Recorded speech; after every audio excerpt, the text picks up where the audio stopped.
화면을 봐주시죠. 교과전형 합격선을 기준으로 대학 순위를 한번 가져와 봤거든요. 근데 이게 커뮤니티의 순위랑 좀 차이가 있더라고요. 왜 이런 건지 궁금해서 한번 가져와 봤습니다. 재밌는 걸 가져오셨네요. 보기 좋게 라인별로 가져왔는데 사람들이 알고 있는 거랑 다른 거에 대해서 질문을 드릴 테니까 왜 다른 건지 한번 설명해 주시면 감사하겠습니다. 알겠습니다. 처음은 서영고입니다. 가장 높은 서울대가 1.31등급, 연세대 1.41, 고려대 1.48 순이네요. 사실 여기는 흔들기 사항이 없었습니다. 맞습니다. 뭐 서영고 순으로 나오고 뭐 딱히 다른 대학에 껴있는 것도 없네요. 다음 라인이 이제 서성한 라인인데 좀 독특한 것들이 몇 개 보이더라고요. 서강대가 1.56등급, 이어서 한양대가 1.63, 성대가 1.70인데 서강대랑 한양대 사이에 이대가 1.67로 껴있네요. 그니까요. 이대가 서성한 라인, 심지어 성대보다 높더라고요.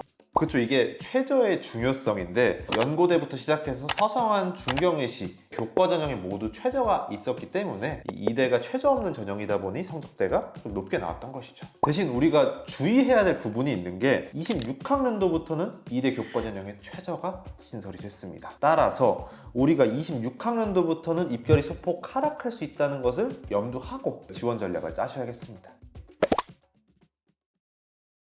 다음 라인, 중경외시로 한번 가보겠습니다. 중경외시 라인 한번 살펴보니까 아까 말씀드린 이대가 1.67로 제일 높았고 중앙대가 1.80, 시립대가 1.91, 경희대가 1.95 순이네요. 근데 여기서 건국대가 1.91 등급으로 껴있더라고요. 시립대랑 똑같고 심지어 경희대보다 높은데 설마 인기가 많아서 그런 이게 실제로 인기 많은 대학은 맞습니다. 정말 인기 많은 대학인데 인기만으로 입결이 따라가진 않죠. 여기서도 마찬가지로 최저의 영향이 큽니다. 건국대는 최저가 없습니다. 이것에 반해 시립대랑 경희대는 최저가 있는 전형이기 때문에 상대적으로 입결이 좀 낮아지는 모습을 보이는 것이죠. 최저 영향을 알겠는데 원래 이 라인으로 분류되는 대학인데 못 넣은 대학이 하나 있습니다.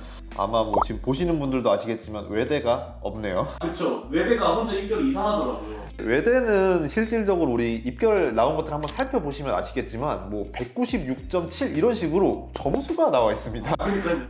굉장히 이제 헷갈리실 텐데 이게 왜 그러냐면 외대의 경우에는 우리가 통상 알고 있는 등급만 활용하는 게 아니라 원점수를 같이 활용을 하게 됩니다. 그래서 원점수가 좋으면 등급이 낮아도 합격할 수 있는 방식으로 진행하다 보니까 등급이 아니라 환산 점수로 공개를 하고 있습니다.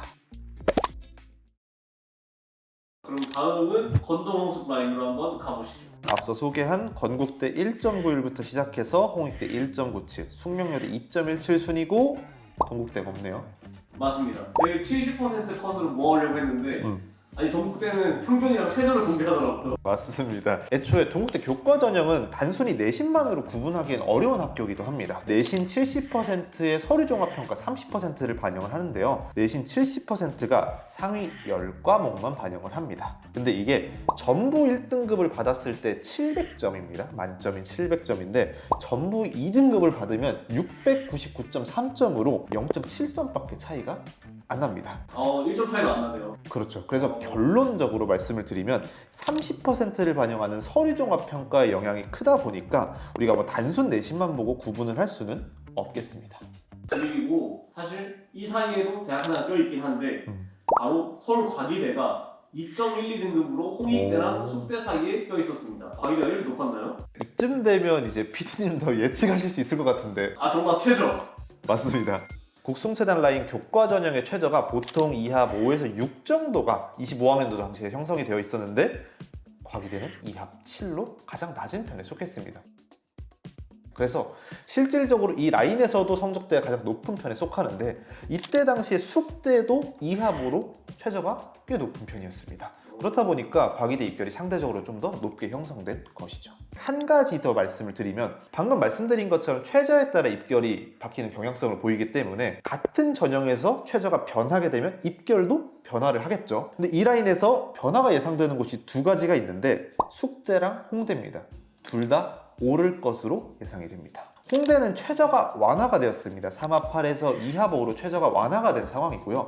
숙대는 최저가 폐지됐습니다. 그러니까 있다가 없어졌기 때문에 난이도가 둘 다 완화가 됐죠. 그래서 입결이 상승할 수 있기 때문에 우리가 이 점은 꼭 알고 지원에 참고하셔야겠죠. 다음은 국송세단 라인으로 가보겠습니다. 여기는 방금 소개한 과기대를 제외하면은 국민대 2.21, 숭실대 2.29, 세종대 2.36, 단국대 2.48 순이었는데 사실 여기도 대학 하나가 껴있습니다. 광운대가 2.28로 국민대와 숭실대 사이 위치하는데 설마 이것도 최저인가요? 맞습니다. 광운대 교과 전형도 마찬가지로 최저가 없습니다. 근데 여기는 사실 광운대를 제외하면은 통상 생각하는 라인이랑 거의 비슷하게 나온 것 같네요.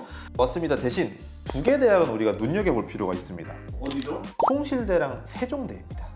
설마 또 최저? 숭실대는 맞습니다. 대신 숭실대 같은 경우에는 홍대처럼 최저가 직접적으로 완화된 것은 아닌데 숭실대의 경우엔 자연계열에 최저를 맞출 때 필요한 선택 과목을 지정을 하고 있었는데 이것이 폐지가 됐습니다. 따라서 이것에 따라 입결이 소폭 상승할 것으로 예상되는 상황이고요. 근데 세종대는 최저 때문은 아닙니다. 세종대는 교과 전형 모집 인원의 변동이 굉장히 큽니다. 모집 단위별로 모집 인원 변동이 굉장히 큰 상황이다 보니까 26학년도 입결 위주로 참고하시면 좋겠습니다.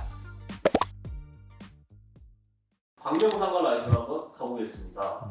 아까 우리가 언급했던 광운대가 2.28등급, 명지대가 2.65, 가톨릭대가 2.67, 상명대가 2.87등급 순이네요. 근데 여기서 좀 애매했던 게 아니 명지대가 교과 전형이 두 개더라고요. 맞습니다. 그래서 명지대 교과 전형은 우리가 전형별로 분리해서 볼 필요가 있습니다. 왜냐면 학교장 추천 전형은 최저 없이 내신만 보는 교과 전형이고요. 교과 면접 전형은 최저가 똑같이 없기는 한데 면접을 함께 보게 됩니다. 따라서 학교장 추천 전형보다는 면접이 있기 때문에 입결이 상대적으로 낮은 편이라서 우리가 두 전형을 좀 분리해서 볼 필요가 있습니다. 그리고 상명대는 입결이 오를 겁니다. 왜일까요? 최저? 상명대는 교과 전형에 최저가 있었는데 숙명대처럼 최저를 폐지했습니다. 따라서 입결이 오를 수 있는 점을 우리가 체크할 필요가 있겠죠. 확실히 교과 전형은 최저의 영향이 정말 크네요. 그러면 이제 광명상가까지 다 살펴봤는데 제가 추가로 궁금해서 계산해 본 것들이 있어서 이렇게 가져와 봤습니다. 좋습니다. 아주대 인하대를 살펴보면은 아주대가 2.33, 인하대가 2.42로 큰 건 없었는데 의외였던 게 지거국이 모두 3점대로 나와가지고 통상적인 라인과 좀 차이가 있더라고요. 경북과 충남이 3.03, 부삼이 3.12, 전남이 3.28이네요. 지거국이 원래 이렇게 나오나요? 왜 그러냐면은 일단 기본적으로 지방 거점 국립대 교과 전형의 최저가 좀 높은 편이기도 하고요. 그리고 이렇게 평균이 사실 낮게 나오는 이유는 모집 단위별로 입결 편차가 굉장히 큰 편입니다. 높은 곳과 낮은 곳이 심지어 2등급까지 차이가 나는 곳이 있기 때문에 평균으로 치면 이런 식으로 우리 생각보다는 좀 낮게 나오는 모습을 보이죠. 신기하네요. 이렇게 하면은 이제 주요 대학 다 살펴봤네요. 오늘 컨텐츠는 입결 순으로 하면 이렇구나 정도로 편하게 시청해 주시면 좋겠고, 여기에 더 입시적으로 첫 번째로는 우리가 통상적으로 알고 있는 라인이랑 실제 입결이랑 차이가 있는 곳도 있기 때문에 이를 정확하게 알고 우리가 준비하고 지원하는 것이 필요하겠고요. 두 번째로는 최저에 따라서 입결이 변동될 수 있구나, 이 두 가지는 꼭 가져가셨으면 좋겠습니다. 감사합니다.